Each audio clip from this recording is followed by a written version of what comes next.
하나님의 말씀 마태복음 16장 13절에서 20절까지 말씀 보겠습니다.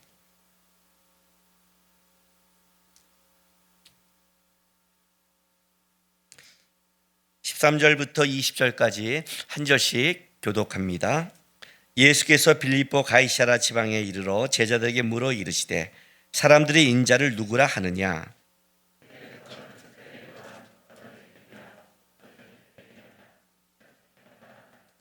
이르시되 너희는 나를 누구라 하느냐?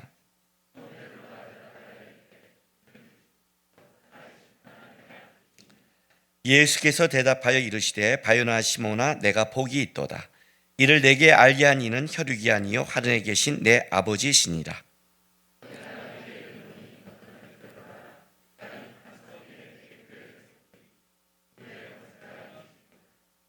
내가 천국 열쇠를 내게 주리니 내가 땅에서 무엇인지 매면 하늘에서 매일 것이요 내가 땅에서 무엇인지 풀면 하늘에서 풀리라 하시고,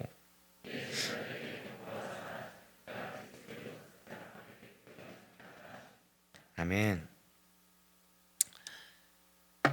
사람들은 나를 누구라 하느냐? 다른 말로 하면 세상은 나를 누구라 하느냐? 그리고 세상이 아니라 너희는 나를 누구라 하느냐? 예수님께서 이 질문을 가이사랴 빌립보로 가는 지방에서 묻습니다.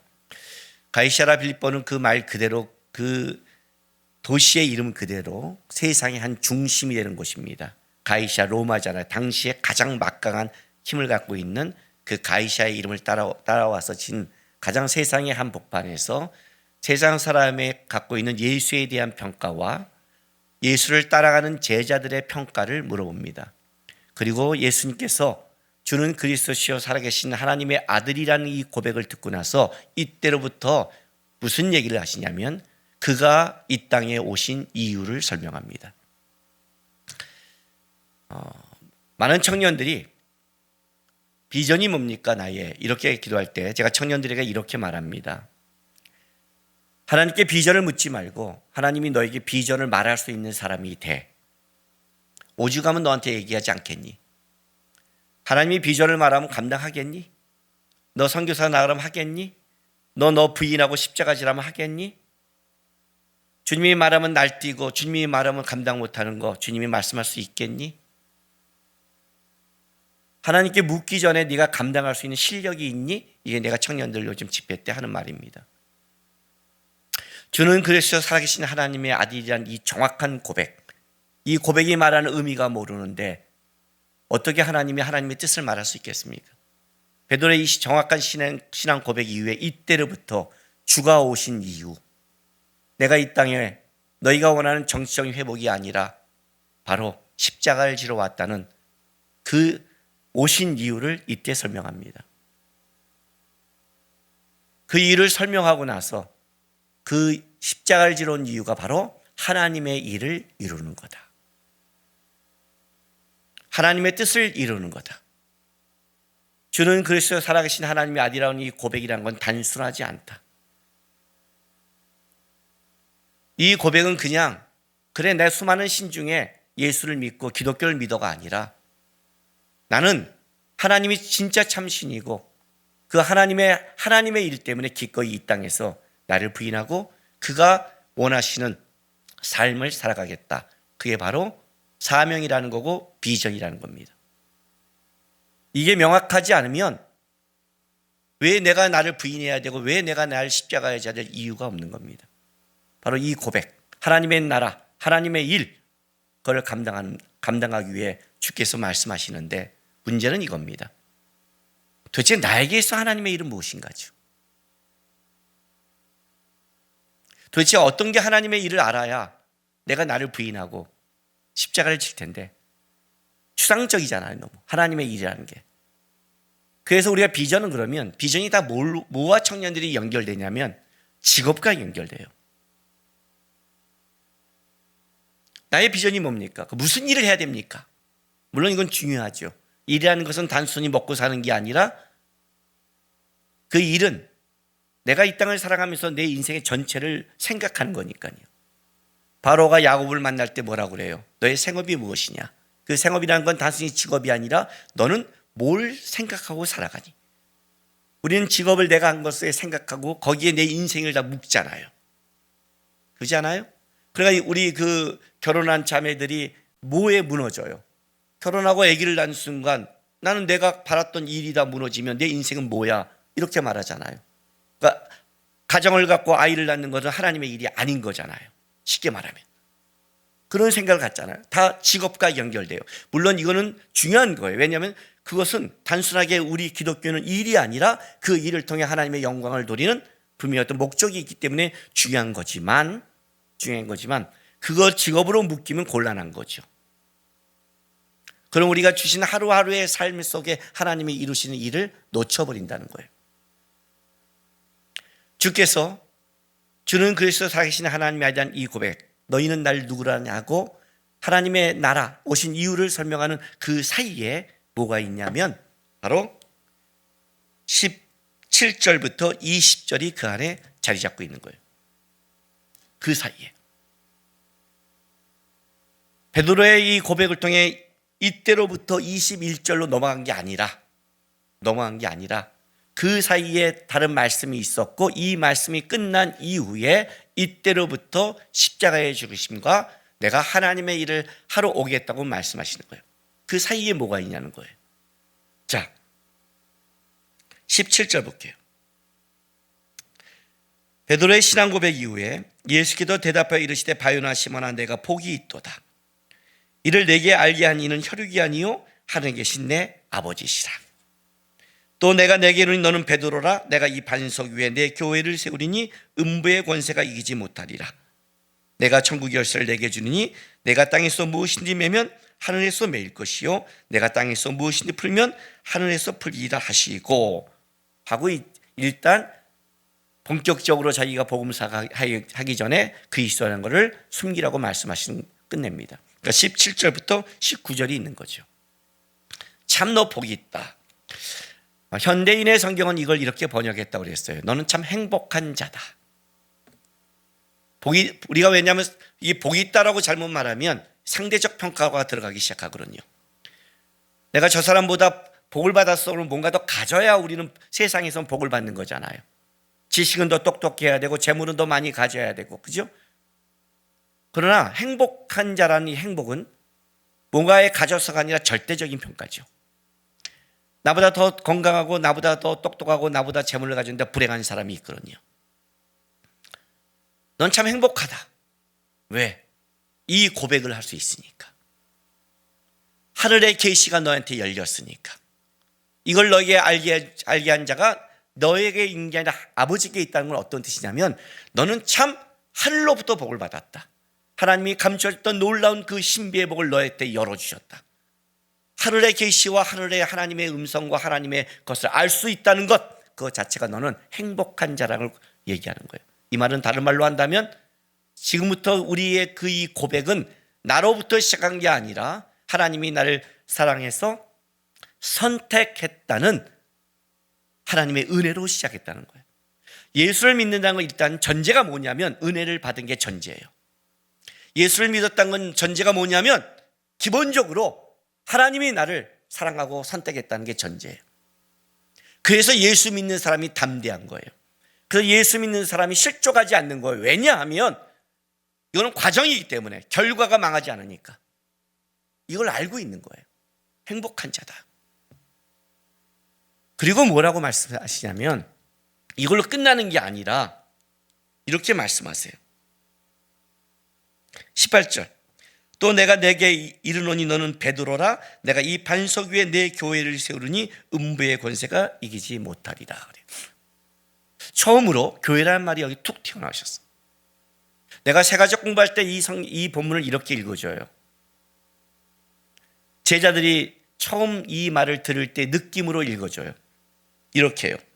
또 내가 내게 이르니 너는 베드로라. 내가 이 반석 위에 내 까따라비아를 세우리니. 이렇게 읽어줘요. 까따라비아가 뭐예요? 모르는 말이죠.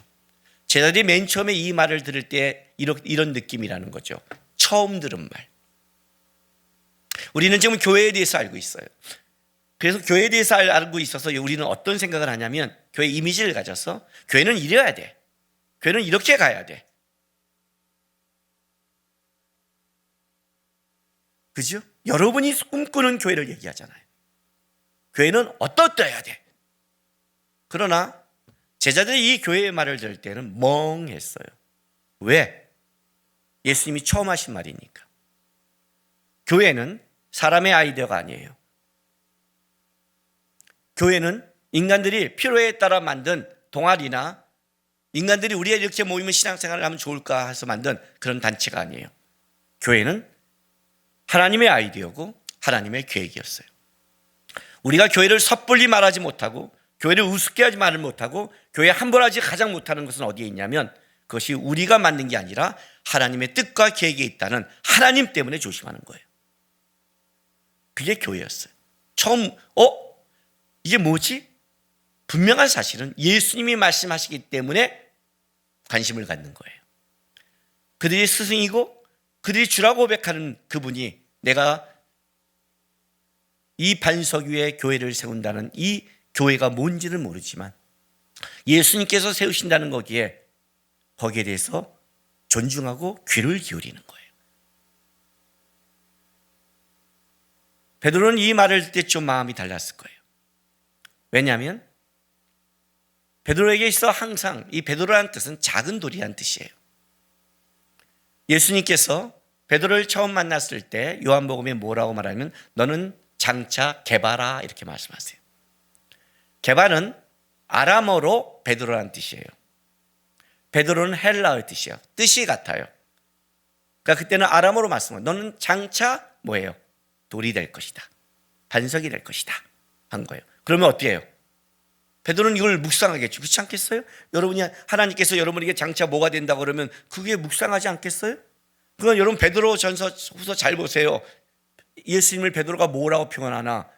산돌이라고 표현해요. 예수님을. 그러니까 베드로는 돌을 묵상하고 산 사람이에요. 돌이니까. 근데 이게 무시하지 못하는 게 구약에 가면 하나님을 반석으로 표현하세요. 그러니까 반석이란 그냥 단순한 말이 아니죠. 그러니까 너는 개바라. 근데 오늘 너가 베드로라. 이렇게 말한 거예요. 장차 개바인데 오늘 베드로가 된 거예요. 오늘 어떻게? 주는 그리스도 살아계신 하나님의 아들이란 이 고백이 반석 위에 쓰는 거예요. 신앙생활 하면 잘 보세요, 여러분. 언제 무너지나, 여러분이 언제 실망하나, 언제 실종하나 이 고백이 무너질 때예요. 아무리 환난이 하고 어려움이 와도 하나님은 살아계셔. 하나님은 내 하나님이야. 이게 분명하면 안 무너져요. 제가 청년 때 이거 하나로 버텼어요. 하나님은 이유가 있어. 하나님은 그냥 환난 주지 않아. 어려워도 그냥 이렇게 어렵지 않아. 우리 하나님은 분명히 이유가 있을 거야. 하나님은 아셔. 교회가 모르고 사람이 모르고 장로님이 모르고 목사님이 몰라줘도 하나님은 아셔. 이거 하나로 나는 교회에서 버틸 수 있었어요. 언제 무너져요? 하나님이 있다면 이럴 수 있나? 하나님이 있다면 어떻게 나한테 이렇게 있을 수 있어? 이게 반석이에요. 이 고백이 분명하지 않으니까 어떻게 돼요? 이 고백을 했는데 베드로가 이 고백 위에 쓰지 않으니까 예수님이 하나님의 나라의 일을 얘기할 때 주여 그리하지 마소서가 나오는 거예요. 여기서 그게 무너지는 거예요. 여기서 무너지는 거예요. 신앙은 여러분 환경이 아니에요. 환경은 여러분의 신앙을 점검시키는 거예요. 시험을 본다는 건 내 실력을 드러내는 거예요. 딱 시험 보고 와서 A가 뭐냐면 문제가 너무 어려워서 내가 점수가 안 나온 거야. 이렇게 말하면 다 그래야 될 거 아니에요. 근데 왜 너만 안 나오냐고. 그 환난과 그 문제가 있으면 다 무너져야 될 거 아니에요. 왜 어떤 사람은 안 무너지냐고요. 왜 어떤 사람은 그것 때문에 더 깊어지냐고요. 말이 안 되잖아요. 결국 나는 그걸로 무너지는 신앙이라는 것밖에 고백하고 있는 거 아니에요. 지금 나는. 이게 반석이라고. 이 고백 위에 교회를 세운다는 거예요. 하나님의 갖고 있는 교회가 아직 뭔지는 모르지만 주께서 생각하는 이 아이디어, 주께서 일하시는 이거는 뭘로 기초를 하냐면 주는 그리스도 살아계신 하나님이란 이 고백 위에서 기초를 하고 있는 거예요. 그러니까 어떤 문제와 무언가를 생각할 때 우리는 뭘 묵상해야 되냐면 이 고백 위에서 봐야 돼요. 이 고백 위에서, 이 고백 위에서 하나님의 나라, 이 고백, 하나님의 고백과 하나님의 이것을 어떤 것이 더 이루는가. 그러니까 이걸 알아야 교회를 세우는 목적을 알게 되거든요.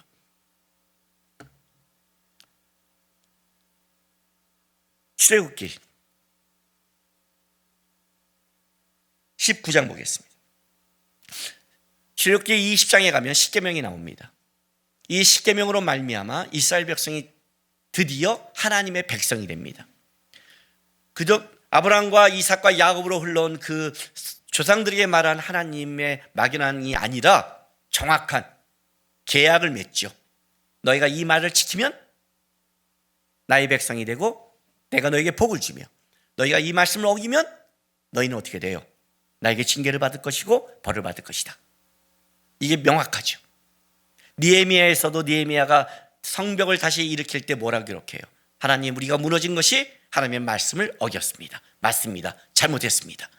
그런데 하나님의 말씀에 우리가 땅끝까지 벌을 받는다 할지라도 주의 말씀을 다시 기억하면 돌아오리란 말씀이 있습니다. 나는 기억합니다. 주님도 기억하십시오. 이걸 듣고 다시 3차 포로 귀환을 시키면서 성벽을 쌓는 그 말씀이 하나님의 백성이 상징된 게 바로 율법이죠. 그것이 20장에 주는데, 그 주기 전에 바로 왜 너희를 애굽에서 구원시켰는지, 왜 너희를 내가 신앙세까지 끌고 가고 말씀을 줬는지 그 목적을 말씀하신 게 이제 19장에 나와요. 자, 19장 4절부터 읽어줄게요. 내가 애굽 사람에게 어떻게 행하였음과 내가 어떻게 돌수리 날개로 너희를 업어 내게로 인도하였음을 너희가 보았느니라. 세계가 다 내게 속하였나니 너희가 내 말을 잘 듣고 내 언약을 지키면 너희는 모든 민족 중에 내 소유가 되고 너희가 내게 대하여 제사장 나라가 되며 거룩한 백성이 되리라. 너는 이 말을 이스라엘 자손에 전할지니라. 부르신 목적, 그들이 왜 구약에서는 이스라엘 백성이 하나님의 백성이며 교회잖아요. 왜 그들을 구원했는가? 제사장 나라가 되기 위해서, 그리고 거룩한 백성을 만들기 위해서. 교회의 첫 번째는 뭔지 아세요? 내가 거룩하니 너희도 거룩하라는 거룩을 닮아가는 것이에요. 여러분이 예배드리고 말씀하고 기도 있는 건 종교적인 어떤 걸 쌓는 게 아니에요. 여기는 거룩을 닮아가고 하나님을 닮아가요. 하나님이 원하는 것을 닮아간단 말이죠. 쉽지 않죠. 세상에 살아가면서 내가 원하고 세상이 원하고 세상이 쫓는 것을 내려놓기가 쉽지 않죠. 그래서 설교는 전쟁이에요. 내가 설교를 하면 여러분들은 마음을 닫아요. 어떤 때는 들을 생각조차도 안 해요. 지키고 안 지키고의 문제는 두 번째예요, 여러분. 그건 연약할 수 있어요. 부족할 수 있어요. 듣지도 않는 거는 건방진 거예요. 우리는 거룩을 닮아가요. 우리 모두 부족해요. 저도 부족해요. 주 앞에 서면 부끄러워요. 어떻게 주 앞에 당당한 자가 있겠어요? 그러나 우리는 뭘 배우면 그의 은혜를 알아요. 십자가의 은혜를 알아요. 그 은혜를 알기 때문에, 또 하나님이 나의 부족함을 통해 은혜로 끌어갈 걸 알기 때문에 율법으로 가는 게 아니라, 주님, 실력은 없지만 경청합니다. 그래서 구합니다. 은혜를 구합니다. 그 싸움을 해야 되는 거예요. 이놈의 인권이 들어오고 개인주의가 들어와서 어떻게 됐냐면, 교회에 와서 자기가 다 판단하려고 그래요. 왜 그렇게 만든 줄 아세요? 왜 거룩한 나라를 만든 줄 아세요? 교회는 하나의 사명이 있어요. 어떤 사명?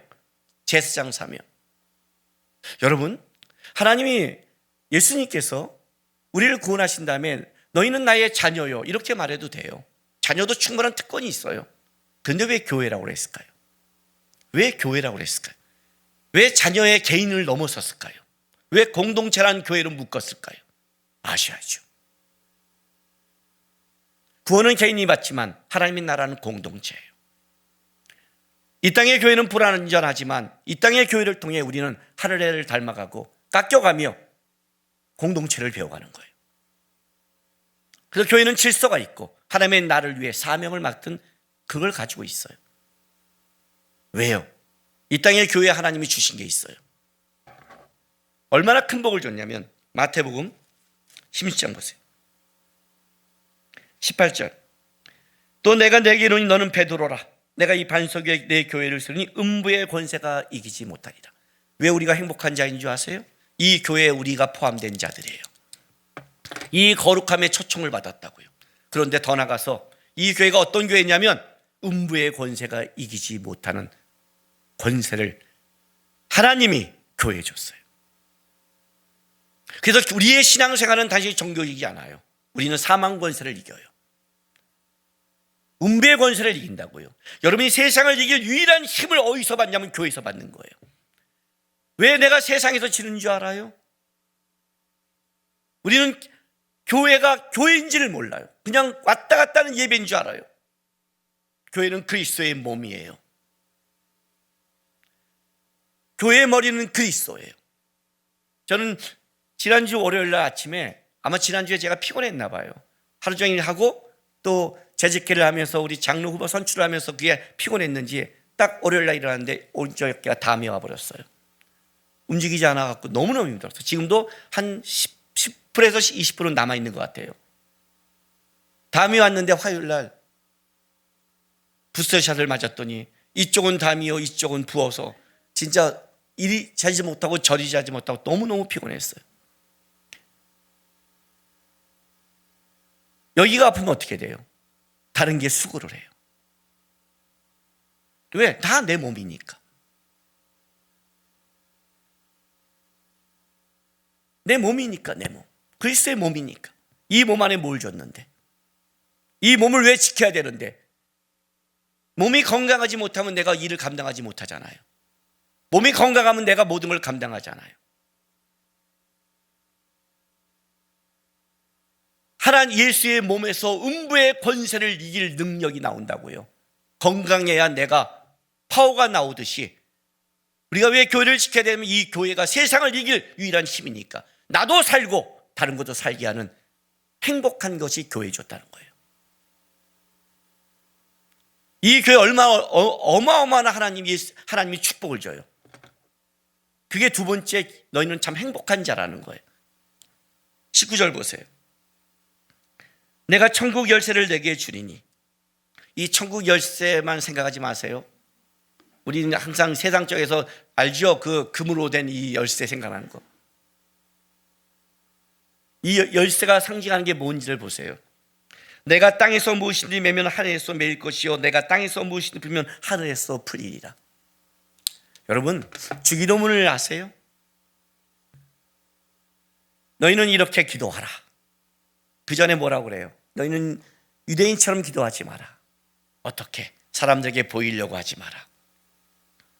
이방인처럼 하지 마라. 그냥 너의 거에 빠져서 중언부언하면서 그냥 그 말의 의미도 모르면서 해주세요 하는 샤머니처럼 그렇게 기도하지도 마라. 하나님은 너가 있을 걸 아시고 있다. 바라보고 있다. 그러므로 너희는 이렇게 기도하라. 하늘에 계신 우리 아버지 하면서 뭐래요? 하나님의 뜻이 이 땅 위에. 기독교의 가장 중요한 기도의 철칙. 세상은 땅의 것을 끌어갖기 위해 정성과 열심을 다해 천지신명께 부어서 끄집어내는 게 이방 종교라면 우리는 땅의 것을 쫓는 게 아니라 하늘의 것. 베드로에게 사단아 물러가라 한 거는 바로 땅의 것을 추구해야 한다는 예수님의 경고였잖아요. 너가 하나님의 일을 생각지 않는다는. 기도는 하나님의 것을 생각하는 거잖아요. 하늘의 것이 이 땅에, 이것이 기도의 기독교에 갖고 있는 가장 근간이요 철칙이죠. 하나님의 것이 이루어지는 것. 그런데 유일하게 땅의 것에 하나님이 귀를 기울이겠다고 한 데가 있어요. 너가 땅에서 풀면 하늘에서 풀고, 너가 땅에서 매면 하늘에서 매일 것이다. 유일하게 땅에 관심을 갖는 곳, 하나님의 눈이 있는 곳, 거기가 교회라는 거예요. 솔로몬이 성전을 짓고 이렇게 기도해요.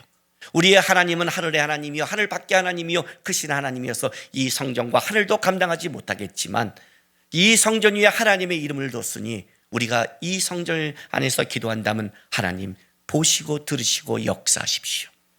요나가 하나님 앞에 불순종해서 간 고래 뱃속에서, 물고기 뱃속에서 그때 성전을 향하여 눈을 들었더니 그걸 생각하사 역사하세요. 성전을 왜 바라봤겠어요? 성전을 본 게 아니죠. 하나님을 바라본 거죠. 왜 우리가 주일날 교회를 올까요? 왜? 코로나 바이러스 시대 때문에 영상 예배가 어쩔 수 없이 활발해졌어요. 이게 될 거예요. 메타버스가 점점점해서 이제 세상이 점점 가상세계로 들어갈 거예요. 그러나 절대 하지 말아야 될 게 하나 있어요. 기업은 돈만 벌면 돼요. 회사에 나오냐 안 나오냐 중요한 게 아니라 돈만 벌면 돼요. 물론 학교는 와서 학생들의 관계와 선생님의 관계가 있지만 그래도 학교의 가장 중요한 건 지식의 전달이에요. 그래서 메타버스를 하면 일단 이 관계에 대한 문제가 있지만 그래도 반은 회복할 수 있어요. 교회는 가족이에요. 부부가 메타버스에서 만나요? 메타버스 만나 결혼을 하고 그냥 살아 그걸 부부라고 그래요? 그렇지 않아요. 가족은 관계를 맺어야 돼요. 교회도 메타버스를 가지고 다른 걸 활용할 수는 있지만 기본적으로 모이를 피하는 어떤 무리와 같은 게 아니라 우리는 모여야 될 이것이 공동체. 여기서 기도할 때 하나님이 이 기도를 들으시고 땅의 거를 푸신다는 약속이 있어요. 느헤미야가 어떻게 기도한 줄 알아요? 느헤미야 1장 끝에 이렇게 기도해요. 하나님, 우리는 주의 말씀을 기억합니다. 주님도 기억하시죠 하면서 이렇게 말해요. 이들은 이렇게 기도하는 이들은 주께서 일찍이 택하신 종과 주의 종들입니다. 그래요. 그 종들이 모여서 하나님께 기도하는 거예요. 그게 교회니까. 하나님이 약속했으니까. 교회에서 하는 기도는 하나님께서 귀를 기울이고 듣겠다는, 우리의 예배는 하나님이 받으시고 우리의 교회에는 우리가 하는 이 삶은 주께서 받겠다는 약속이 있어서 그래요. 나도 인터넷에서 예배 드리는데 그걸 예배라고 그러는 줄 알아요? 그걸 교회라고 하는 줄 알아요? 그래서 우리의 교회 신앙생활이 하는 하나님의 나라의 일의 원칙이 있어요. 어떤 거예요? 하나님의 나라 일이라는 게 원칙이 어떤 게 있을까요? 이 교회라는 말을 마태복음에 여기 말고 또 한 군데 나와요. 18장. 마태복음 18장 15절에서 17절 제가 읽어줄게요. 내 형제가 죄를 범하거든 가서 너와 그 사람과 상대하여 권고하라. 만일 들으면 내가 형제를 얻을 것이요, 만일 듣지 않거든 한두 사람을 데려가서 두세 증인 입으로 말미암아 확증하게 하라. 만일 그들의 말도 듣지 않거든 교회의 말하고 교회의 말도 듣지 않거든 이방인과 세례같이 여기라. 지금 여기는 이제 교회의 말도란 이때 교회가 나와요. 근데 15절부터 10절까지 이건 7이에요. 그렇죠?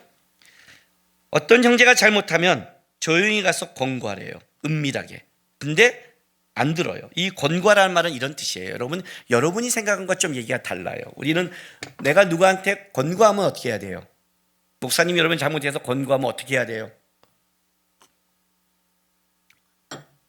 따뜻해야죠. 부드러워야죠. 그죠? 그래야지요. 여기서 권고하라는 말은 꾸짖다, 책망하다, 잘못을 알게 하여 이를 고치도록 강하게 책망하다는 뜻이에요. 웃긴 게 뭐냐면요, 잘못한 자를 혼내는데 걔가 주인이에요. 혼난 사람이 말투까지 선택해줘요. 그렇게 말하면 안 되죠. 이게 지금 혼나는 거예요. 지적질하는 거예요. 성경은 그렇게 말하지 않아요. 베드로가 할례받지 않는 사람과 식사를 할 때 바울이 일어나서 그 자리에서 사도 베드로를 할지라도 강하게 책망했어요. 그래서 이걸 겸허하게 받아서 베드로가 초대교회가 쓰는 거예요. 강하게 책망하라. 그러나 은밀하게. 근데 안 들어. 그러면 어떡하라고요? 두세 사람이 가서 확증하라. 다른 사람 면전에서 분명하게 세워라. 분명하게 증인을 세워서 분명하게 그의 잘못을 지적해줘라. 이게 증인이 세우는 거예요. 근데 증인을 세우는데도 듣지 않는다. 그럼 어떻게 해요?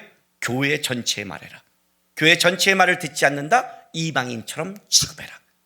버려버려라요. 근데 이 말 위에 무서운 말을 해요. 18절 보세요. 진실로 너희에게 이르노니 무엇인지 너희가 땅에서 매면 하늘에서 매일 것이요 무엇인지 땅에서 풀면 하늘에서 풀리란 말이 이때 또 나와요. 교회가 하는 묶은 거 하나님이 묶은 거고 교회가 푸는 거 내가 푸는 걸로 나도 결정한다예요. 무서운 말이에요, 여러분. 무서운 말이에요. 19절 다시 보세요. 진실로 다시 너희에게 이르노니 너희 중 두 사람이 이 땅에 합심하여 무엇인지 구하면 하늘에 계신 내 아버지께서 그들을 위하여 이루게 하리라. 두세 사람이 내 이름으로 모인 곳에 나도 그들 중에 있느니라. 자, 그러니까 우리 이렇게 생각하죠. 우리 두 사람이 모인 게 교회야. 그걸 교회라고 하지 않아요. 이 두세 사람은 주는 그리스도 살아계신 하나님의 아들이라는 고백하며 교회의 치리와 권징을 따를 수 있는 질서 안에 있는 두세 사람을 말하는 거예요. 앞에 그래요. 교회의 표지가 뭔지 아세요? 표지, 그러니까 어렵지 않아요. 표지. 쉽죠?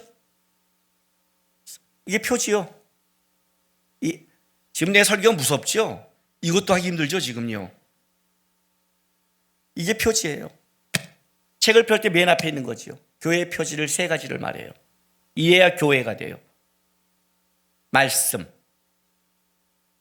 여러분이 어느 교회 가도 교회 표지 첫 번째 말씀이에요. 우리는 다른 걸 쫓지 않아요. 두 번째, 성례. 성찬과 세례. 말씀을 믿고 따라가고 주는 그리스도 살아계신 하나님의 아들이라고 고백하는 자들. 그래도 그들. 오늘 우리 끝나고 우리 장로님 투표예요. 어떤 사람만 자격이 있냐면 교회에 등록한 지 6개월 지난 세례 교인만 투표 자격이 있어요. 세례라는 게 그런 거예요. 줄 고백하고 인정하는 자예요. 그리고 세 번째가 뭔지 알아요? 권징, 치리. 왜? 말씀을 세우고 세례를 세우는 것. 교회를 세우는데 그렇지 않은 건 치리하라. 현대교회가 무너진 건 권징이 무너져 버렸죠. 자기가 중심이 돼버렸죠. 떠나고 다른 교회 가면 그뿐이지. 내가 신앙생활 한다고 신앙생활인가요? 그러니까 능력이 상실되는 거예요. 이때 교회란 말이 나타나기 시작해요. 이때. 교회가 왜 행복한 자냐? 하나님이 거기에 눈을 뒀다는 거예요. 교회의 결정, 교회의 기도, 교회의 예배, 교회에서 하는 것은 나는 이 땅에 유일하게 하나님이 인정하는 그것. 그러면 어떻게 해야 돼요, 여러분? 너희는 성전이라고 말해요. 그렇죠? 우리가 교회라고 말할 때는 이 예배당을 교회라고 하지 않죠. 뭐라고 그래요? 너희가 곧 교회잖아요. 너희가 성전이라고 하죠. 그러면 나는 물론 교회예요. 나도 교회잖아. 아니요. 너희는 각 지체라고 말을 해요. 그러면 지체는 어디를 유익되게 해야 돼요? 내 몸이죠. 그게 하나님의 나라의 일이죠. 그걸 감당해야 이 교회가 사명을 감당하고 이 교회가 거룩을 감당하며 이 교회가 하나님의 뜻을 감당하니까. 여러분의 신앙생활이 개인주의가 되면 안 된다는 거예요. 왜냐하면 그 순간 교회는 무너지기 시작하니까.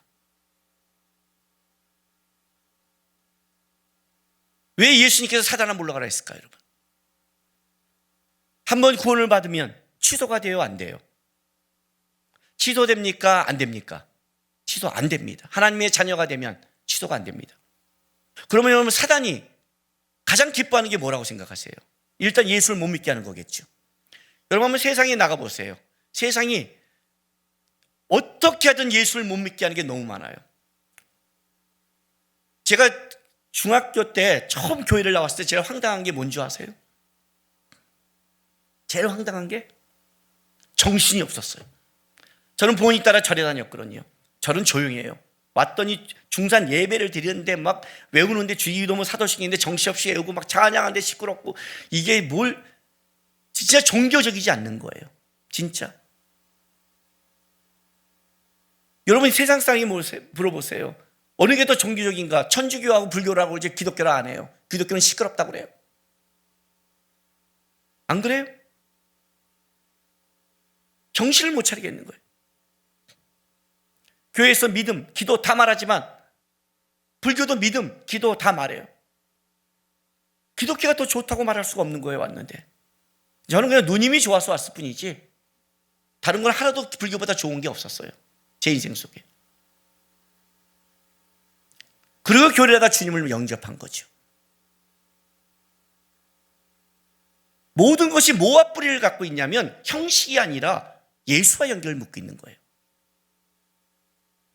몸이라는 것은 뭐냐면 너희의 신앙이 개인을 넘어 예수 그리스도와 묶여 있다는 거예요. 묶여 있다.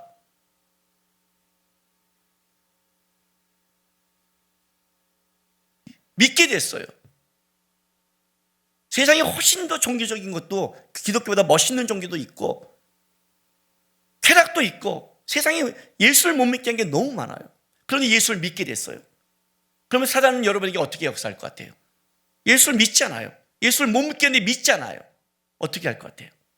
한 가지밖에 없어요. 영향력을 최소화시키는 거예요.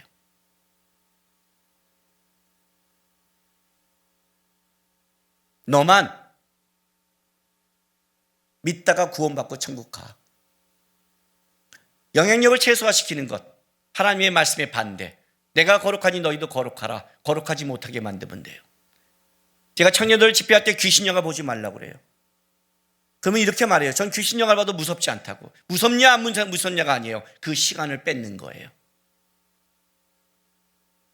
여러분들은 잘했다 잘못했다만 평가를 해요. 아니요. 사단은 시간만 뺏으면 돼요. 왜 시험에 들지 말아야 되는 줄 아세요? 하나님을 닮아가고 영향력을 발휘하며 그리스도의 몸을 세울 그 좋은 시간들을 다른 걸 싸우다가 다 뺏기고 가는 거예요. 사단이 원하는 거예요. 최소화시키는 거예요. 여러분의 개인적인 싸움이에요. 자기의 시험에 빠지고 자기가 빠지면 교회의 몸을 못 세워요. 집에서도 마찬가지예요. 엄마가 아빠나 자기에 빠져서 자기가 힘들어버리면 가족을 못 돌봐요. 돌봐야 되는데, 세워야 되는데 내 거에 빠져버리잖아요. 이게 사단이 여러분에게 공격하는 거예요. 각자에 빠져서 헤어나지 말아라. 몸을 세우지 말아라. 몸을 세우는 순간 그 몸이 영향력을 발휘한다. 거룩하지 마라. 교회의 싸움은 그리스도의 몸을 세우는 거예요. 왜? 몸을 세워야 음부의 권세가 이기지 못하고 이 땅에 이 교회의 기도를 들으시고 하나님이 역사하는 거예요. 코로나 바이러스의 문제를 누가 해결할 것 같아요, 여러분? 이스라엘의 1차, 2차, 3차 그 포로기간 속의 역사를 누가 했는데요? 하나님 앞에 나온 교회, 주의 종들의 기도를 들으시고 역사하는 거예요. 교회에 와서 기도하는 건 그런 거예요. 함께 기도할 때 하나님이 그 기도를 들으시는 거예요. 코로나 바이러스가 빨리 사라지기를 원한다면 말로만 하지 말고 교회에서 기도하세요. 예배하세요. 하나님, 내가 다른 건 못해도 이 교회의 기도를 들으신 하나님 앞에 나와 저는 예배합니다. 내가 세상에 나가 전도하지 못해도 나는 이 교회에 와서 하나님께 예배하며 하나님이 이 교회를 통해 이루시기를 저는 구합니다. 주께서 약속하셨습니다. 교회가 묶은 건 나도 묶을 것이요 풀면 풀 것이다. 오늘날 신앙의 가장 큰 문제는 다 개인화가 됐어요. 나 잘 되고 내 은혜고 내가 받은 상처면 다 내 거예요. 그래서 내 말투가 기분만 나쁘면 마음은 닫고, 그것이 하나님 말씀에 옳으냐 아느냐, 들어야 되냐 아니냐, 함께 가냐 아느냐, 그 싸움을 해야 되는데 그 싸움을 잃어버린 거예요. 교회가 다시 회복해야 돼요. 개인화로 가지 마세요. 베드로의 심정은 알아요. 주여 그리 마옵소서. 그 마음은 알아요.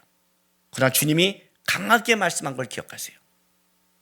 너가 하나님 일을 생각하지 않고 사람의 생각을 했다. 기억하세요. 교회는 하나님의 영광을 위해 부름받은 존귀한 것입니다. 반석 위에 세웁니다. 무너지지 않습니다. 여러분의 복, 여러분의 행복, 여러분의 회복, 여러분의 은혜, 교회 안에서 이루어집니다.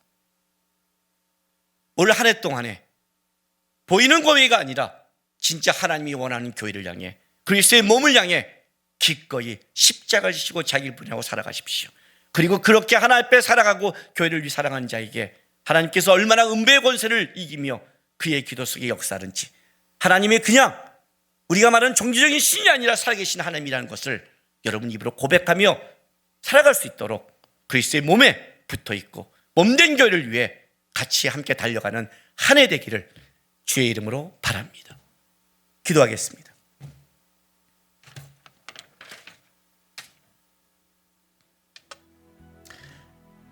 이스라엘 백성들을 광야에 나왔을 때 성막을 지을 때 이스라엘 백성들에게 성막 재료를 제공하라고 하나님이 명령하십니다.